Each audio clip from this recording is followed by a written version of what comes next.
High বন্ধুরা, স্ক্রিনে যে হাতের কাটিংটি দেখছেন এটা একটি 40 সাইজের হাতের কাটিং। এই হাতের কাটিংটি আমি কিভাবে কাটছি দেখেন। প্রথমত এখানে একটি নিশানা মেরে নেবো। আমাদের 40 সাইজ মানে 40 চেস্ট, এটা ঠিক আছে। ওই সাইজের আমি হাতা কাটিংটি করছি। কতটা কাটছি দেখেন।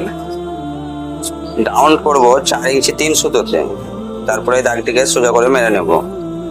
মেরে নেওয়ার পরে 40 5 8 40 দেখেন, এক ভাগ রেখে দেবো 8 ইঞ্চি, ঠিক আছে। এখান থেকে হালকা হালকা হাতে রাউন্ড দিকে ঘুরিয়ে নিলাম। তারপরে আমি লম্বা দাগটিকে মেরে নেবো 16 ইঞ্চি আর সেলাই মার্জিন 16 হয়ে গেল। এখানে এই নিশানাটা মেরে নিলাম। এটা যেহেতু হাতের এক্সট্রা একটা পট্টি হবে জামা কাপড়ে, তার জন্য এক ধাপ রেখে দিলাম। যদি একসঙ্গে এটা হতো 1 ইঞ্চি রেখে দিতাম। আর হাতের মুখটা আছে 10.5, দেখেন 10.5, এক্সট্রা 1.5 ইঞ্চি মার্জিন নিয়ে নিলাম।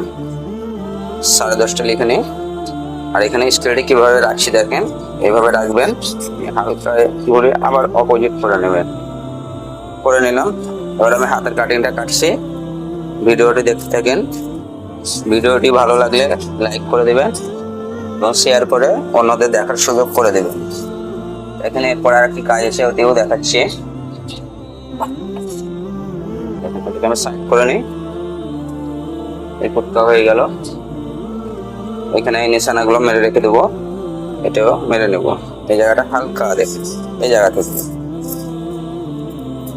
এইভাবে ঘুরিয়ে নিলাম। এখানেও একটি নিশানা মেরে নিলাম। তাল পাত খাওয়ানোর জন্য এই দুটো পাতকে উঠে নিলাম। এই দেখেন, যেহেতু আমি দুটো হাত একসঙ্গে কাটিংটা করছি, তার জন্য দুটো পাত হটিয়ে নিলাম। এখানে দুটো পাত, এই নিশানাটি মেরে রাখলাম। এখানেও মেরে নিলাম, ঠিক আছে। আবার আসছি পরের ভিডিওতে অন্য কাটিং নিয়ে।